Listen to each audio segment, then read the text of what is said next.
Welcome to Who We Are and What We Need. I'm your host, Quiring.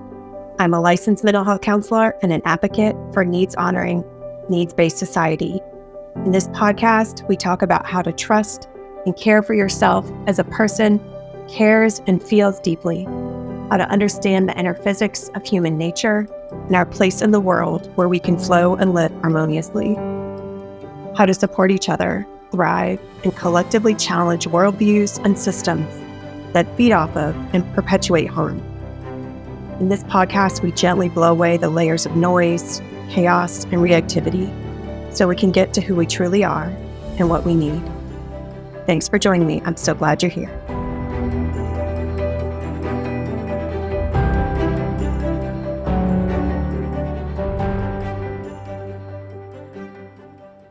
I've had a long-standing question about how we translate one of the things that most helps our bodies regulate, which is the vagus nerve, to community and society. I've been wondering this as I've explored what it's like internally to have resonance, to have regulation, to have emotional engagement and social engagement online, to feel awake and alive and connected. And part of what enables us to do this internally is when our vagus nerve is online and working well and connects so many of our mind, body, emotional connections. And so as a therapist, I've been wondering, I know so much about doing this internally and with one other person, but I don't know as much about what this looks like in community. Who is doing this? How is this working? What does this look like in community? And today's guest, Erin Cueno, helped answer that for me, at least one facet and one way of doing this. So you'll have to listen up for the part where she talks about her work environment and the role she has as front manager there. I asked, what is this? What do you call this? That I've been searching for.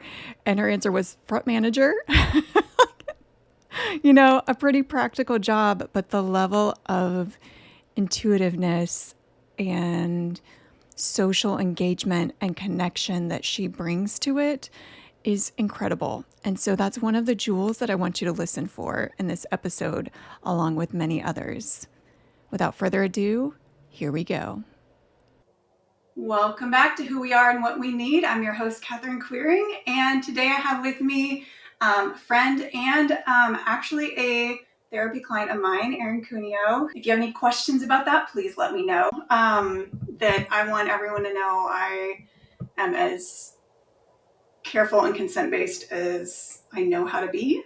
And Erin, I'm wondering if you'd like to just say a little bit about kind of where you are in life right now, like what your jobs are, what you're moving into, that kind of thing as we get started. Yeah. So I am managing two different jobs right now.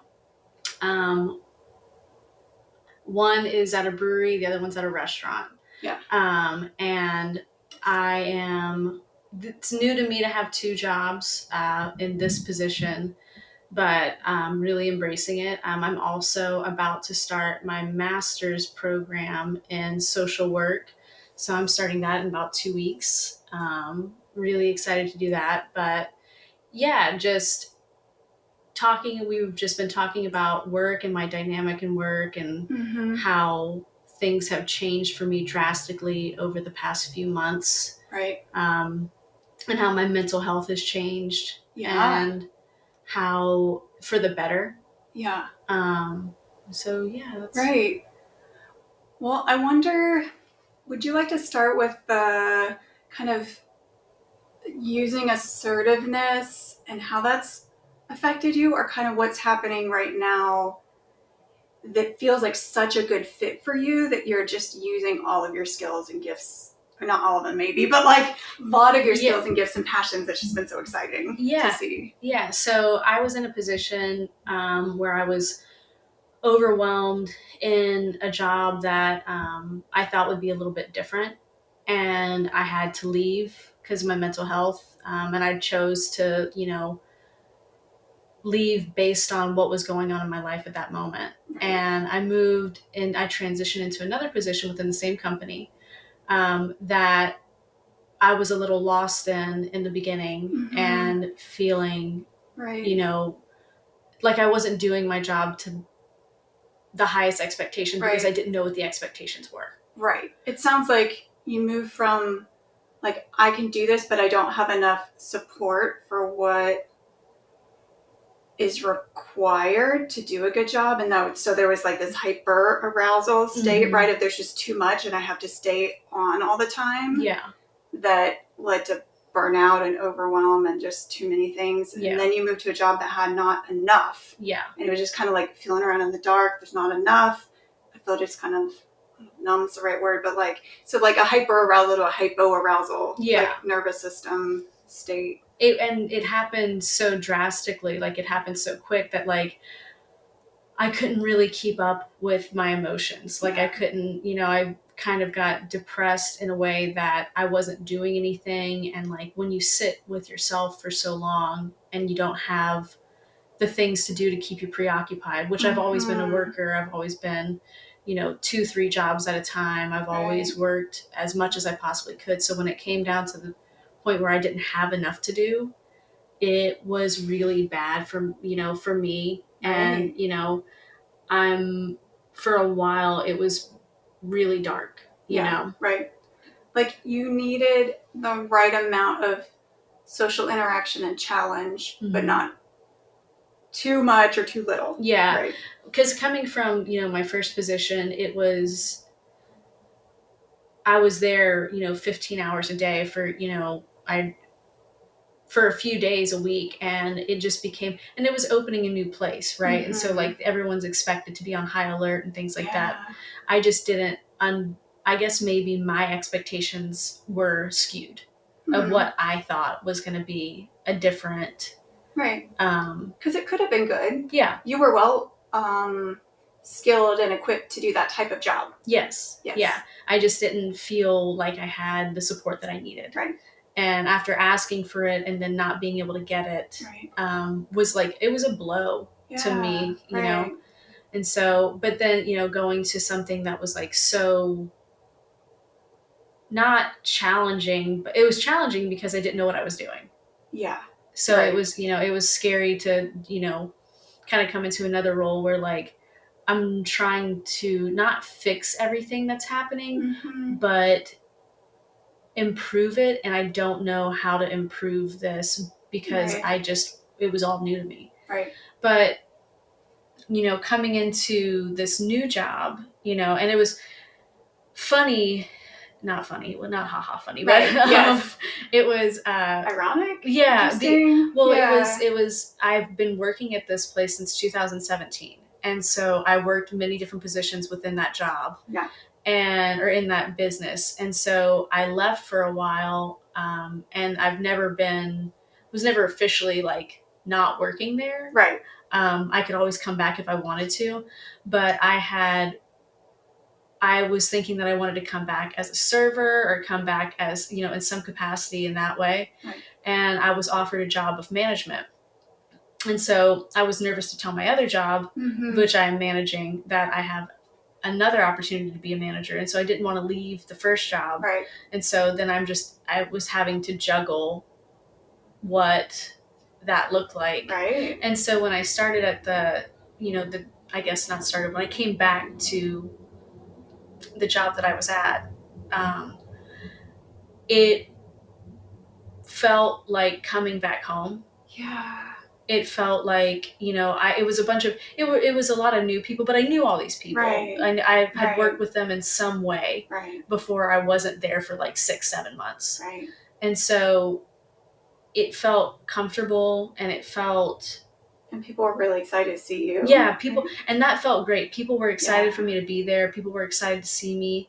Versus feeling underutilized and underappreciated maybe, and like now you're like really appreciated in a sense, right? And it felt like at my first job I felt isolated, and it was like I'm here pretty much by myself, right? Doing, which I think is helpful to realize, that like some people love being by themselves, and we kind of figured out for you, like, you need the right balance of social interaction. Like, that is your sweet spot. Yeah. Like and it was funny because at some point in my life, I was like, I could work from home. And then realizing that now I am a social creature. Like I have to be in an environment where there's, multiple people, or there's situation, not necessarily fires to put out, but where there's situations that I'm needed. Yes. And so, and because it feels good to feel needed, it feels good. And so some level of intensity is good. Yeah.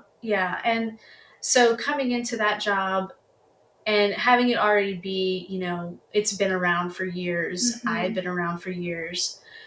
It felt like I was more equipped to do what they were asking me to do. Yeah. And also having direction to know what I was being asked to do. Right. Like the role that I was stepping into was clear. Yeah. Which now, right, the expectations were clear, kind of the roadmap was clear, but that you had a lot of flexibility within that to make it your own. Yeah. And so, the first few weeks I was there, I was doing, everything that I thought that I should be doing, like helping run food, helping run drinks, and slowly people started, doing the thing where they're like, can I talk to you about like these issues that I have within this restaurant? And I was saying, and of course I was, open to anything because I want to hear what you have to say if there's a problem. Right. And so it became more than just these physical like actions of me running food and doing these things. And now it became this emotional work that we were doing that people were, very comfortable with me and coming to me and talking to me, which may not have been the situation with the other two managers that are there.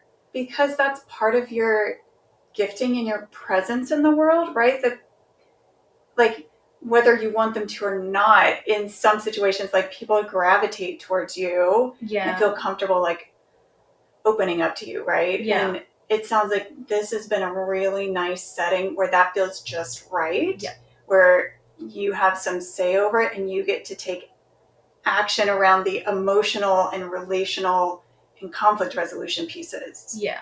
And I think that the conflict part is really what is like gratifying to me, because if there's an issue that I in my power can fix, then it feels good to be able to like put that into play, like So describe that for the listeners, because I think that's something you described to me recently and I was like, that is just so amazing and so beautiful to hear how like someone comes to you, you're like, okay, let's go take care of this. Right? Yeah. So there were some issues that were happening where like people like it's funny, it's like a script. They're like, can I talk to you? And I'm like, yeah, absolutely. And so immediately, I was like, well, let's go talk. Like, let's, like, I'm not going to, if it was a very serious situation where it needed more time and more, effort and we needed to work through it a little bit more, I wouldn't come to someone in the middle of their shift and, take them out of their work. Yeah. But, it's the end of the night, something happened. Let's go talk about it. Yeah. And so immediately I'm like, let's solve this problem right now. Like we have the power to do so. Right. And so, and there's an issue between two servers that one was pretty abrasive and the other one was pretty passive. And like in the midst of that, I was like, that's not your job to handle. It's mine and I can do it for you. Yeah. I was like, the beauty of this position is that you don't have to worry about what that looks like. Right. I can handle that and we can talk about it. Right. And so it makes me in these split second emotional like outbursts, or like, like people, like somebody says something to someone or a guest upsets someone and it's like, there's an immediate reaction that I have to say, well, let's work on that. Let's fix it right now. Like you aren't a bad server. You didn't do anything wrong. Yeah. Let me reassure you of your position and like how great you're doing. Yeah. And I think that was something that was lacking before I got there. Right. And I've heard it from the servers and from the bartenders and from the kitchen. And it's, Right. It's one of these things that it's all about communication. And Right. it feels good to be this channel that people can walk to. Right. And express themselves. Right. And that all the communication has this, I don't know, I was going to say like foundation of, but it feels like maybe wraparound of dignity and care, right? Like so many of the needs that I hear you meeting are like for everyone to feel seen, heard, worthy, like their perspective is important, who they are is important, and no one's being shamed or blamed. You're just saying like, both of you all have some sort of issue about this. Let's go solve it together in this very like collaborative way, but also not saying like, just deal with it. Yeah. Why aren't you going to, it's like, of course, like that's my job to help mediate this. Like that is my job to help things run smoothly. Like it is expected that with humans in an environment together that's like rushed and busy and there's a lot of things happening, that there's going to be things that are conflictual that come up. Like that's normal and that's okay. Yeah. Yeah. And I think that the service industry is so difficult because it comes with a host of problems. It's like it's aggressive. Yeah. It's a very aggressive, environment because it's fast. You're dealing with an environment with, you're dealing with strangers every day. Right. And you don't know how they're going to react. And all you can do is show up the best as you possibly can. Right. And so emotions are high. And, it takes a certain type of person to be in this business. And also what comes along with it is a lot of, unfortunately, like a lot of drug abuse and things like that, which is, right. And so should be able to handle that amount of stress. And I think that. And stay on. Exactly. That much, right. Because you're constantly in front of people. Right. And it's like a show and you have to be like, especially where we're at, the job that I am in, and the place that I work, you have to be knowledgeable. It is an experience. It's not just you showing up to come and eat dinner. These servers and these people are professionals and they know what they're doing. Right. And so I just feel that maybe in the past they weren't given the support that they needed or they weren't. They're all great at something and they're all great at what they do. Yeah. And I feel like it's very important to announce people's positives rather than harping on what they've done wrong. Yeah. And I feel like solving problems for people or with people instead of blaming them is a better way to go about promoting your environment, like promoting your, it's like, you're building a healthy work community in a sense. Yeah. And I'm proud of what I'm doing, which makes me happy to do what I'm doing. Yeah.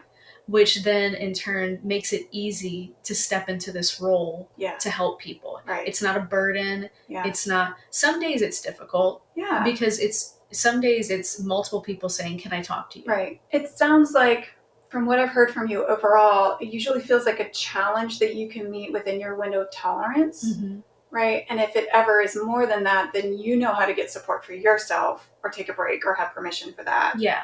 Right. It's funny because it's not, it goes further than just work. It's one of those things that like out in the wild. Yeah. I'm still a person that people come and talk to. And it's funny because my husband has been protective of my time because sometimes he thinks that I get run over when it comes to people wanting to talk to me about their issues and their things. And, it's always, I'm a safe space is what I've been told. Right. And I love that is how people perceive me. Yeah. But it does come, it's challenging because whenever you want to just go and sit. Right. Just hang out. Yeah, just sit. I don't need any hard stuff from anybody. People needing to process right now. Yeah, it's like, when people drop some very big bombs on me, I'm like, I have to be on and be like, well, let's talk about that. Because it's like, I'm not going to ignore you. And so he's been pretty vocal about. You can say later, no, or I don't have the capacity for that, or But yeah. So far as work goes, and working at that job has like, I feel like has made me more positive in working in the first position. Yeah. Because now I come in and it's like, I feel like I have more of a productive role. Yeah. Right. And it's all about, for me, it's all about productivity. Because I would, when you sit, like I said, when you sit by yourself for so long and you don't have things to do, it's like your brain, it's like this brain rot, and it's depressing. And you start, I can't come to, I can't see the good.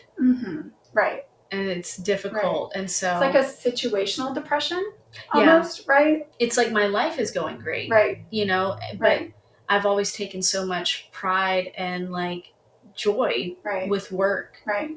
Because I'm there. And we've talked about, like, on top of the social aspect for you, which is really important for your well-being, the like neurodivergence, ADHD kind of stuff, right? Which, like, without any sort of dopamine hits, right, of like the productivity, like, oh, I accomplished something, oh, there's something for me to focus on and do, that can turn into or feel a lot like depression when you have ADHD. Yeah. And so, I mean, and I just recently got put on medication for my ADHD, and it has been a world of difference. It's, it's changed.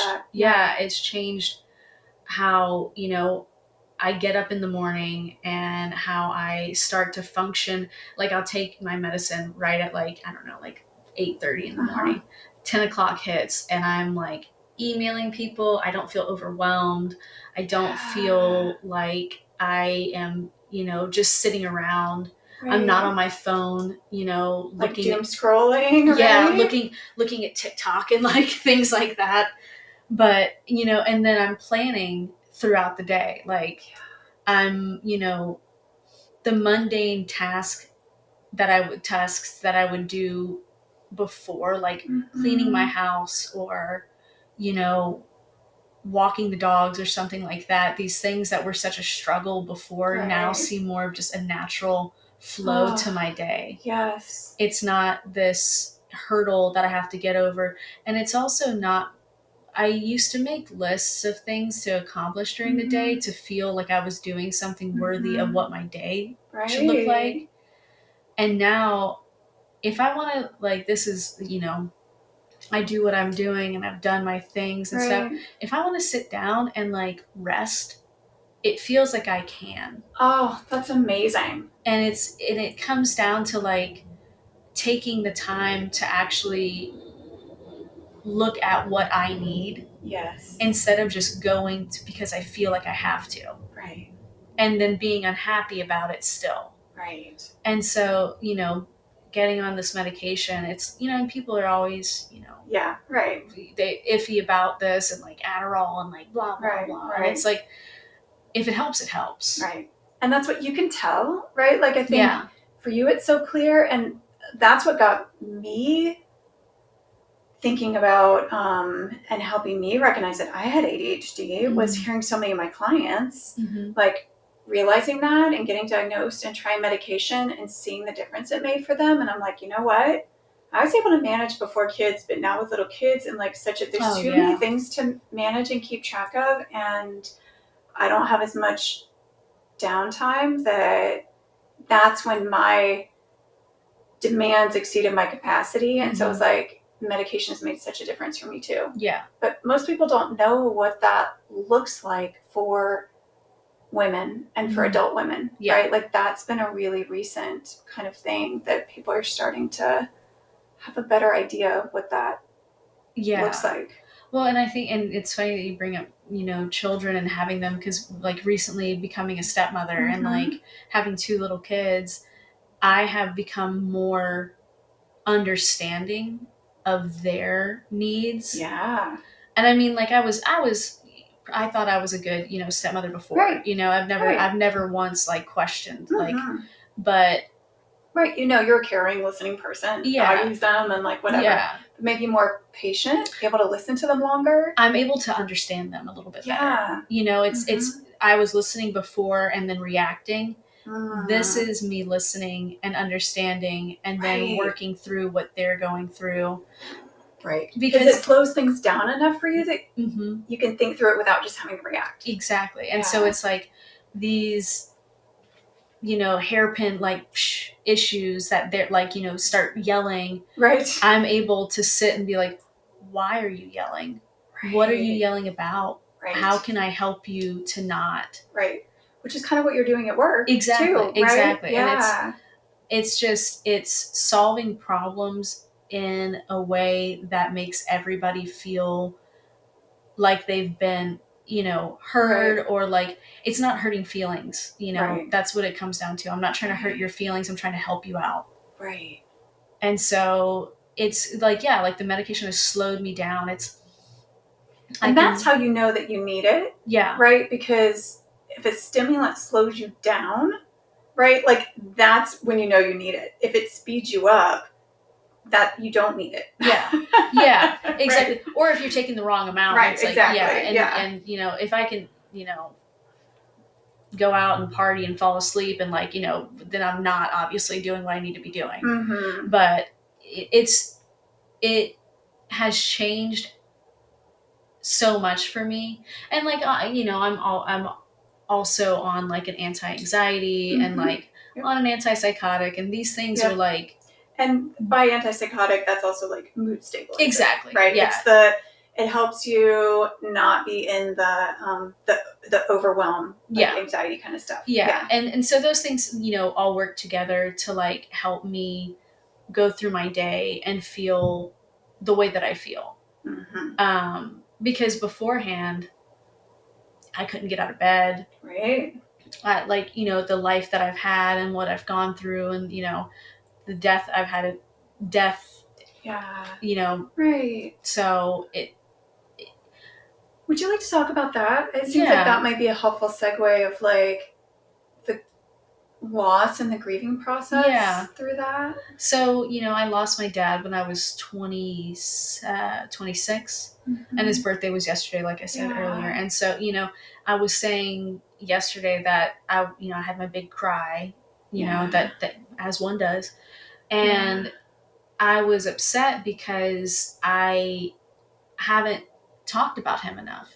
Like you lose somebody and then you don't, it hurts to think about them. Right. And so then you stop talking about them, and then you realize that you haven't, and then you feel like a bad person because you didn't talk about them enough. Right. And so it's like the cycle of like how, and then also, I think society just wants you to kind of put your grief away and like pack it away. Right. They don't want to listen to it. They don't want, and it's sad. Just be happy, just be productive. Yeah. Right. And you can't, and it's funny because, I did one night, sit down with some of the people that I work with and kind of like let them into like my background. And they were like shocked that they were like, you could be this person, have gone through these things. And so, another, person I lost is my brother, and he was murdered. And so, and that was really recent, 2 years ago, coming up on 2 years. And so, and our relationship was unstable because, I didn't like him and we didn't have a good past, and having to grieve someone that you already have lost when they're living is a difficult hurdle to get over. And it's still, I'm still here because on his birthday or like his day that he passed, it's a different type of grief than when my dad passed. And it comes with anger. And it comes with, a little bit of like relief. And it's difficult to walk through those emotions. Because, like also what society, when you are grieving, it's supposed to be this one way. It looks one way. You cry, you miss them, you get over it. And it's, when there's different situations and different scenarios, it's hard to explain to people what that looks like. And even the fact that you're supposed to explain it, like to me that feels kind of like mental health ableism. Like and it's interesting one of the things that I found and got reinforced for me yesterday when I was at a webinar with Prentice Hemphill, who I just love. They're amazing. If you haven't heard of Prentice Hemphill, go listen to their podcast or read their new book.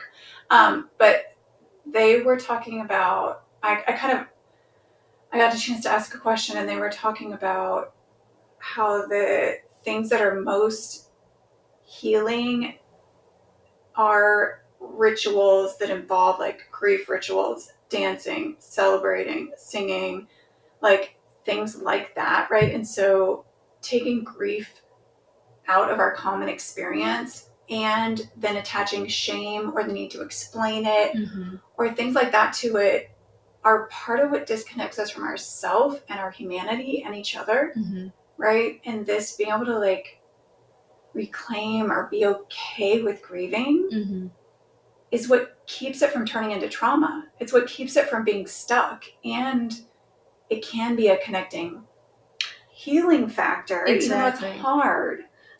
Finding people, like whenever because I'm pretty open about it, you know, like I'm not afraid to, I don't shy away from talking about these issues because I feel like people need to be heard. Right. And like, I need to be heard. Right. I need support from other people to help me move through this. Right.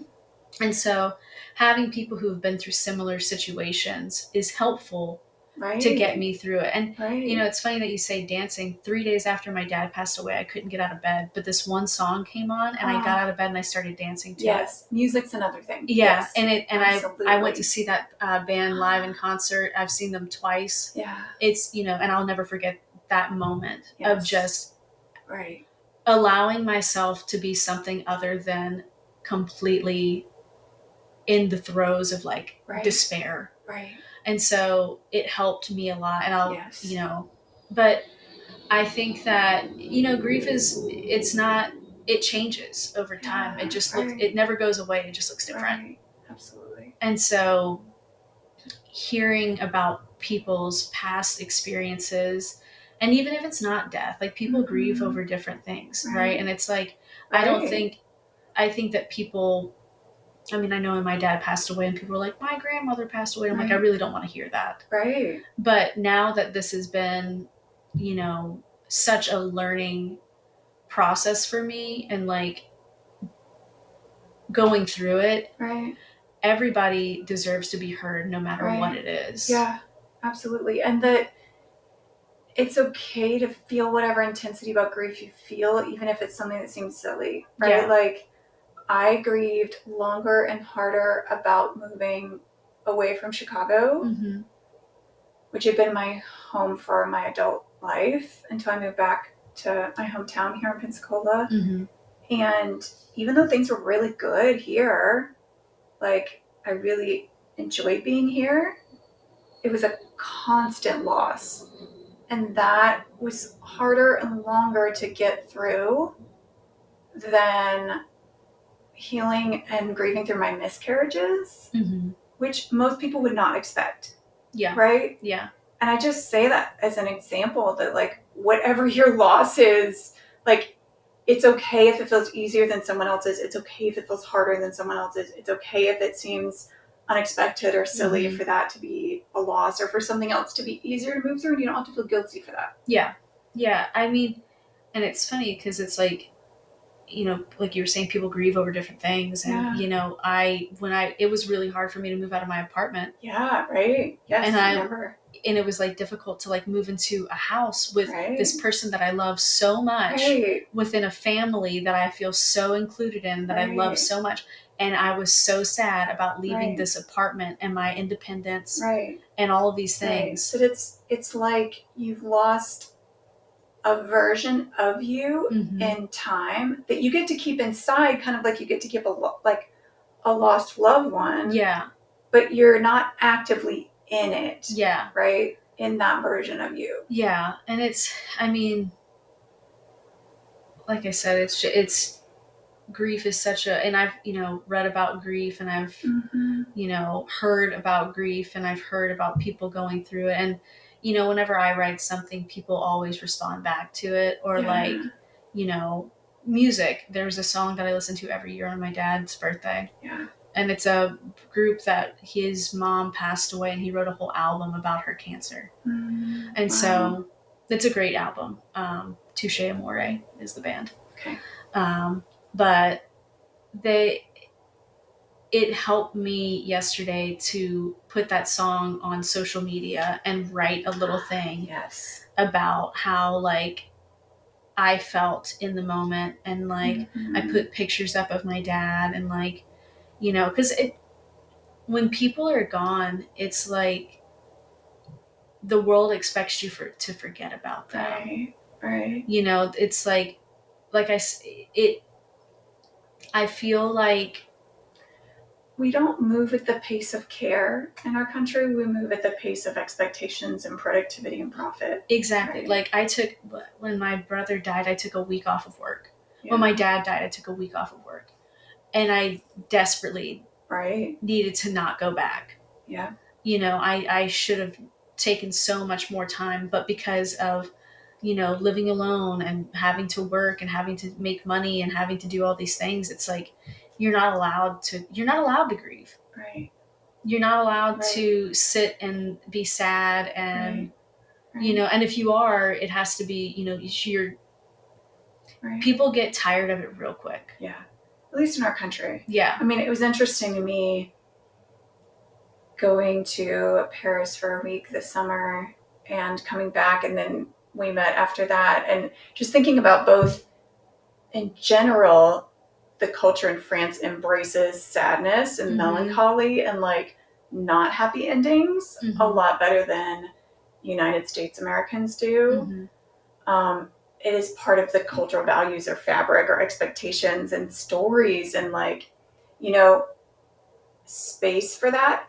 And there's more space and dignity and respect for waiters, I think, as well, right? There was this like dual thing of like experiences that would alleviate a lot of the stress that, like, back to the work situation, not to bring us all the way back there, but you know, that would alleviate so much of that stress and bring more care. Yeah. Right? Where the burden wouldn't just be on you, it's also on the customers. Yes. Right? To come in and they're providing care and respect and dignity to the staff as well. Yes. Right. And and some people do, right? It's just not as common or as often in our culture. I think, and bringing it back, you know, to work, where I am right now at this job, we have people that come in that it's not just a guest, you know, service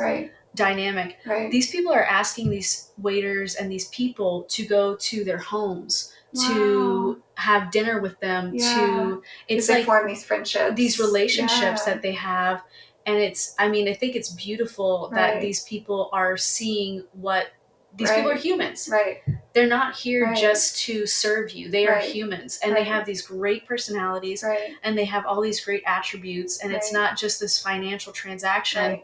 Which is what's happened here too, and why, like, I've branched out a little bit and flexed my boundaries around roles a little bit to be like, I can be like a therapist friend, right? Yeah. Like, and being able to, like, how do we be clear about the expectations and roles and boundaries around that, right? But like, we can acknowledge that we care a lot about each other and have a lot of respect for each other, and not just, oh, I'm just your blank slate therapist, right? But like, and I'm not sharing all this stuff about my life and expecting you to hold any of that, right? Yeah. But I think that, like, a shared experience feels good, to feel like, to have me open up. Right. To be like, I am my whole person here. Yeah. Right. Yeah. And, you know, I can talk all day to, like, my husband and my friends and things like that, but there's things that you've heard that I haven't said to anybody else. Right. And it's probably because it's very tender, and like, I hold that with so much. Like, what's the word? I feel so honored. Yeah.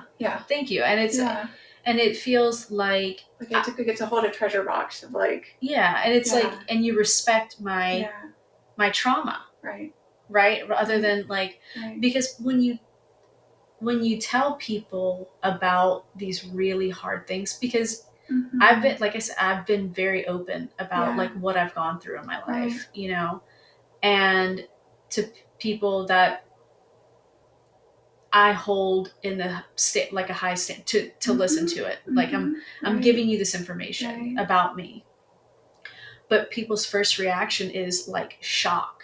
Yeah. Right. And It's their feelings about it versus Yes. like, that's one of the gifts of therapy, is that I am here to give space for all of your feelings and reactions Mm-hmm. to it, right? Without needing to deal with any of my feelings and reactions. Like, that's even hard for me out of the therapy space. Yeah. Like with my partner, with my husband, right? Like, I'm not a therapist there, and I shouldn't be. Yeah. And like I'm having to take care of your emotions based on what I just told you about Right. myself. Right. Because now I have to comfort you in a way that Right. you can understand Right. that it's okay to feel that way towards me. Right. And then it becomes about, you end up caretaking them instead of them holding space for you. Exactly. And so Right. like I just told you this really traumatic thing. Now you're shocked and I have to say it's okay to feel that way. Right. And then they have to be like, I'm so sorry. And I'm like, you don't have to apologize. I'm just giving you this information. Right. And now you know a little bit more about me. Right. And so, you know, but it's also this like, I also It takes more work there, right? Because Yeah. there's not enough of that being the like water that we grow up in, right? Or the like air we breathe, is this understanding of grief and trauma and mental health and how to be present and support and grieve together, right? Like, and I think that people just don't, you know, no one knows how to talk to someone who's lost somebody. Right.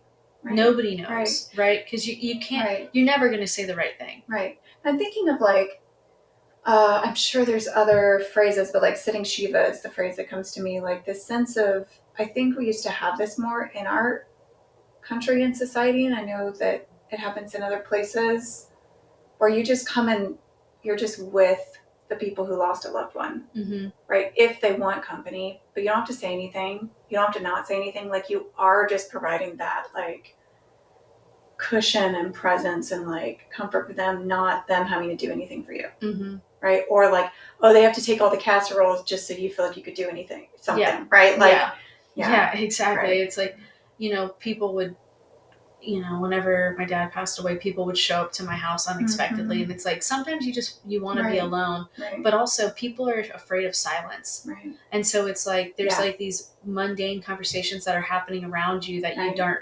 participating in because people feel like they have to talk at you and not with you. Right. And so, so like, it sounds like silence, or the capacity to be together without using words or actions, right? And just sharing that shared space and energy and place in the world, and maybe like belonging or community. That's this maybe less tangible kind of thing, is something that's really important to reclaim and rebuild. I mean, I think that finding the right people. And I also think that people who are grieving and have been through, you know, these things that's why the community is so important. Right. That's why, like, I feel like it's an honor to share things with people. That can hold, that's, you know, hold that for you. Right.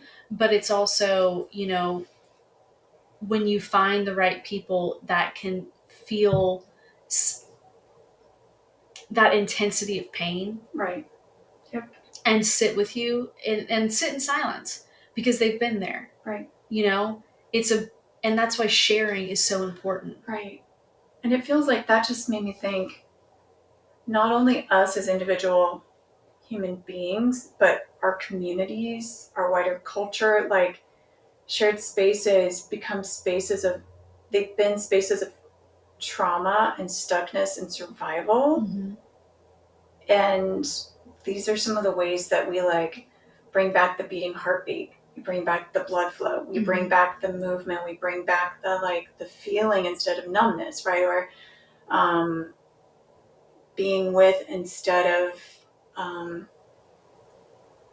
like reaction or, you know, like I was going to say anger, but like all feelings have their place, right? But like not stuck in fight mode, right? Like how do we also collectively use these things to create more breathing, like flowing, moving space? Like I just keep envisioning like the heartbeat and like our moving, like our bodies are constantly having breath go through them, having like our heart pump blood through them. Like there's a constant kind of little drumbeat, little like movement that keeps us alive. For the untamed, unmasking, overwhelmed, burned out, fired up, cycle-breaking transitional characters. For the justice-minded, compassion-fed, curiosity-led, self-trusting, flow-loving, inspiration-seeking, neurodivergent healers. For the queer, creative, expansive, empathic, spoony, spicy, sassy, slow-moving, novelty-seeking, witty, wild, magical, and mystical. We are you, and we are here for you. We are the empathic changemakers. We are a space of and for collective care. Come rest, come be inspired, come dream and imagine, come be yourself and play, come rage and grieve and belong, come be. Come be a part of and create collective care with us. Find us at catherinequiring.com/changemakers. I feel like how can you make it not lighthearted? Playfulness. Yeah. Play is another thing. It's absolutely. So not dismissing with, sometimes humor is helpful, but it can also feel dismissive. It depends, right? Yeah. Like humor, playfulness, silliness, dance, music, all of those things are re-energizing. They're healing. I think it's cathartic. It's absolutely. Like, it helps you so much to like, it's helped. Like one of my friends recently, I was talking to them and they said that this is the summer of play for them. They feel like they're back in high school. I love that. And like the intensity of the relationships, and like they've gone through some things this summer that have like made them realize other things, but they feel like they've just gone back to a place of play and a place that they feel like, you know, it's not as hard to live. Right. And so, because living is... Right. That, because you're moved out of survival, right? Yeah. Yeah. So living, you know, whenever I had this space to look back on like everything that has happened, even in the past few years, the past 3 years that I've been in my relationship that I am with my husband, coming from an abusive relationship and then coming into a space where there's so much understanding and compassion, it still was so difficult for me to get out of that survival mode. Because how do you go from chaos to calm? You don't. It's like you have to learn and kind of check out, could stillness be safe? Could compassion be safe? Right? And it's like, and so, you know, finding a community and finding a space to tell these stories, and, you know, because that's isolating yourself in these emotions is so damaging. Because you can't move. And also, there's that process of figuring out, who can I trust? Where do I share it? Because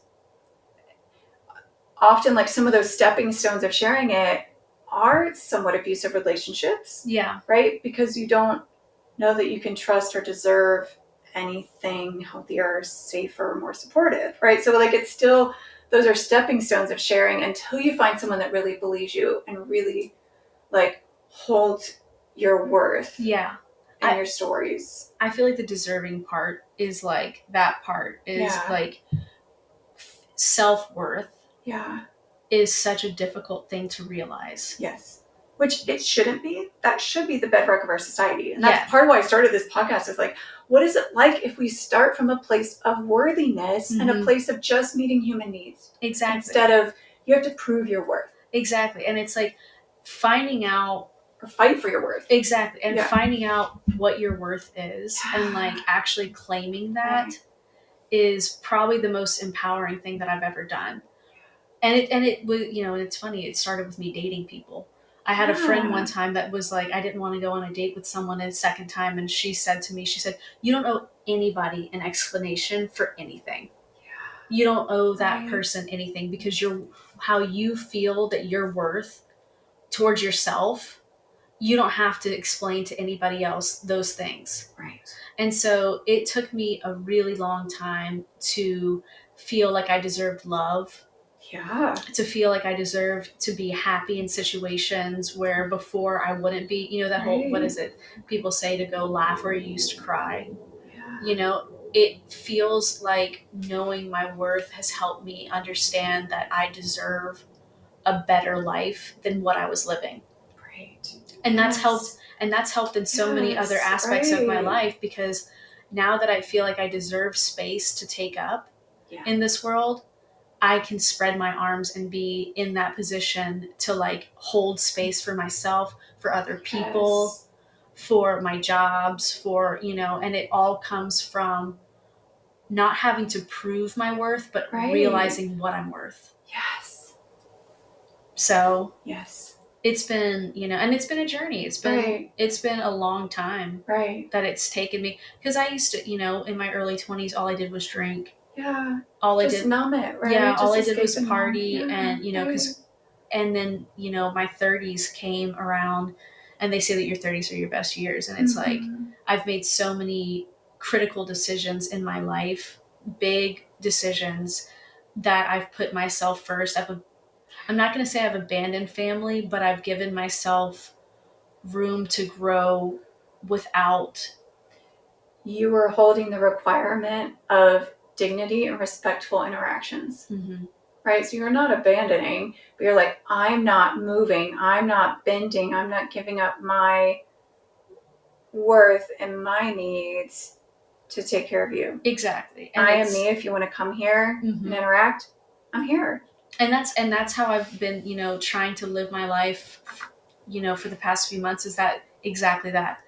I'm here if you want to meet me here. Yes. But I'm not here to, you know, I'm not here to make you feel good about the decisions that you are including me in. Yeah. Say that again. I'm not here to make you feel good about the decisions that you are not including me in. Yeah.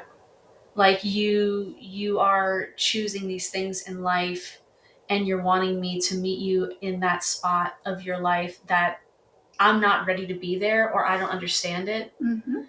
Right. There wasn't consent. Exactly. And there's, you know, you can't, you know, in regards to my mom, you can't be a parent and be as selfish.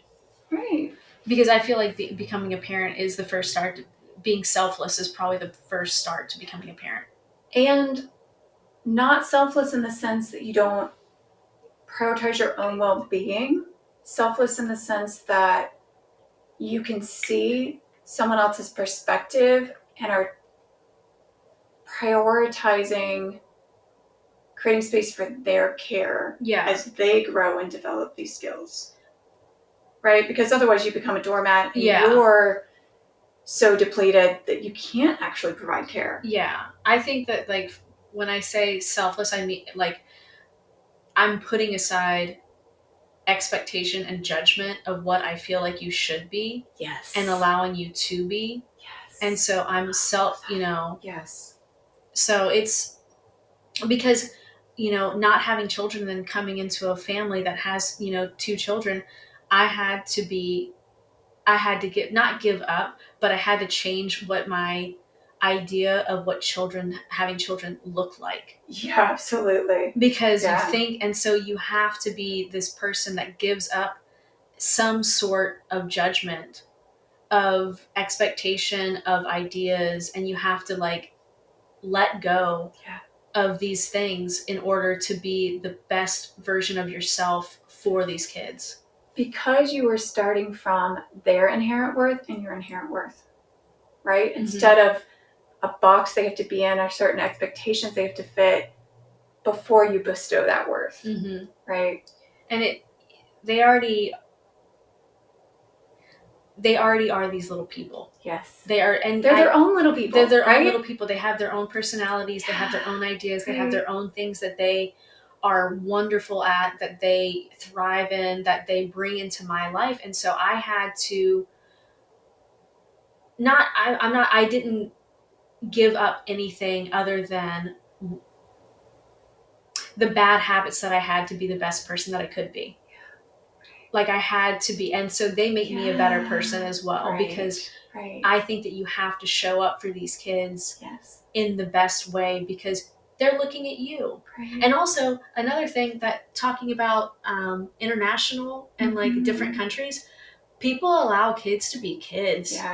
Like it was a wild thing when we went to Spain to see these kids. Spain's really good at that. Just running around, and it's a community that's watching them. It's strangers that are getting to know each other over wine and in this plaza, and sitting there and talking to each other, and their kids are meeting each other, and there's not this terrifying moment of that kid can't talk to my kid, or and it's you're allowing rules and social status and like whatever kind of things prevent that, right? Or racism or classism or whatever, right? Yeah. And so it was just a beautiful thing, and I took it with me back home. That we need more of that. You have to let children be children, and you have to let them be who they are, and you have to give up the idea of what you want them to be. Yes, right. So, yeah, that's that on that. I love that.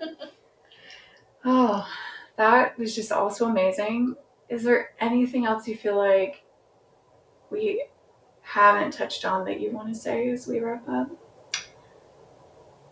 I mean, I think that therapy has helped me so much. Yeah.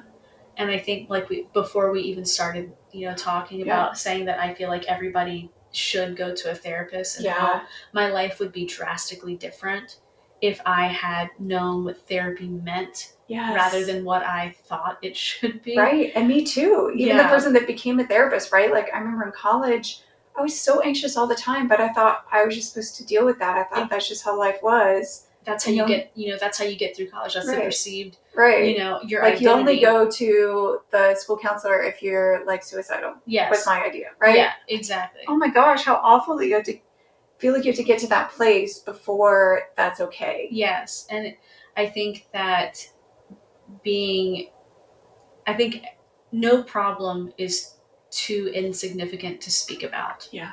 Even because there's been days that I've come in here that I've literally just talked about my week, and there hasn't been like a big crisis or anything like that. It's just been nice to and that conversation segues into another conversation, which then leads to like me understanding something else about myself. Yes. Right. That like coming in and reflecting on things that are good, things that feel like you're so proud of about yourself, and celebrating, and like being able to step into the nourishment, being able to step into like taking time to celebrate and be proud of yourself, and recognize things that are just coming automatically that you're like so grateful for in your own way of thinking and being, right? And I think I used to come in and like not like I would come in and have an idea about what I should talk about, and then I couldn't talk about it, right? Like I didn't feel like at that time that I could speak about it, and then we had to work towards these big moments, and now it's like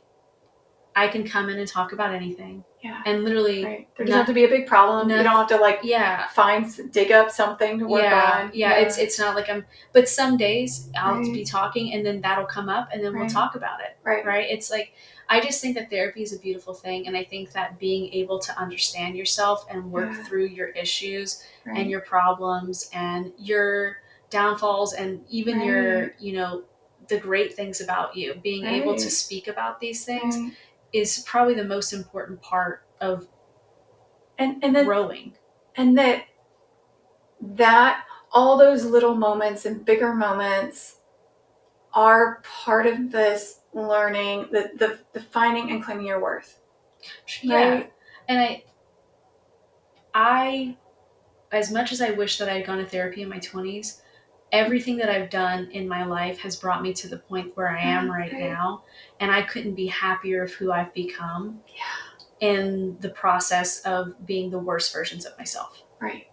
And even, when you talk about, like, we talked about play and music and like our heartbeat and stuff, like your work role to me feels like the vagus nerve for any, nerds out there about this, or like therapists that know about polyvagal theory and vagus nerve and nervous system, that it's the part of us that helps kick in our social engagement system, that reconnects us instead of keeping us like frozen or polarized or apart, right? That's like, oh, we can come together and work through this kind of thing. And it feels like that's part of your role. And I've been looking for, like, what does that look like in our society?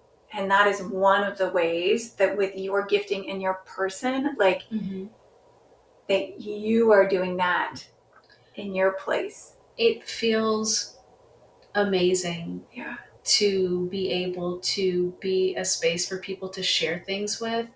And it also feels great to be able to, you know, see, like visually, like see what is happening based on the reaction or the interaction that I have with people.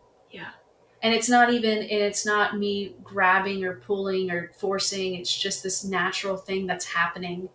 And, you know, it feels good to hear that I'm changing the dynamic of the business, of the restaurant, of, you know, and they're grateful that I'm there. And, you know, if I wasn't there, that things would be, and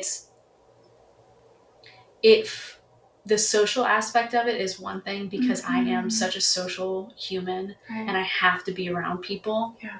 But the other aspect is that it's caring. Yeah. It's not only just like this group of people, it's a shared sense of community and care and respect. Yes, exactly. So it feels great. I mean, I'm in a better spot, and it's also allowed me to be more steadfast in what I want and like more determined in what I want. Yeah. So, and I'm more assured of myself. Yeah.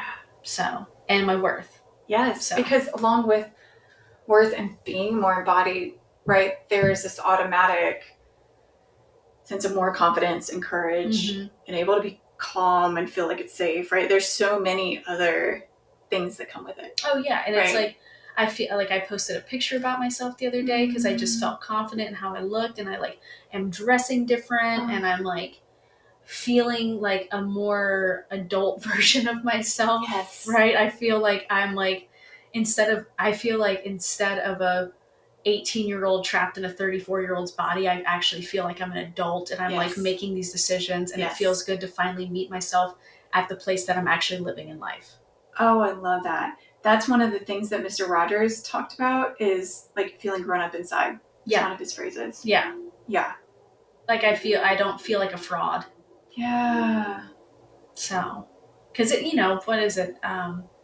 Impersonation. Right. The imposter syndrome. Yeah. It's like for so long I was like grasping at, you know, any sign of like. Right. And that it's not just fake it till you make it. It's meet these parts of you inside and see what they need to be able to heal and resolve and grow up. Yeah. Or not be the one that's front stage and center stage, where you can also have the parts of you that are your current age. And it's funny, in the driver's seat. Exactly. And it's like none of these parts of me are fake anymore to where I think that they're fake. It's like, like you just said, I'm meeting them and being like, oh, okay, this is what it is. And this is where I'm at. Yeah. And I can be this person, and who I am is exactly who I'm supposed to be. Yeah. So, yeah, it's great. Yeah. I just love that sense of fulfillment and settledness. Yeah. And I think we're going to have to end on that note. I just am so grateful for you being here, Erin, and that I know you, and just thank you for being with us today. I'm grateful that I met you. Yeah. Yeah, thank you. Absolutely.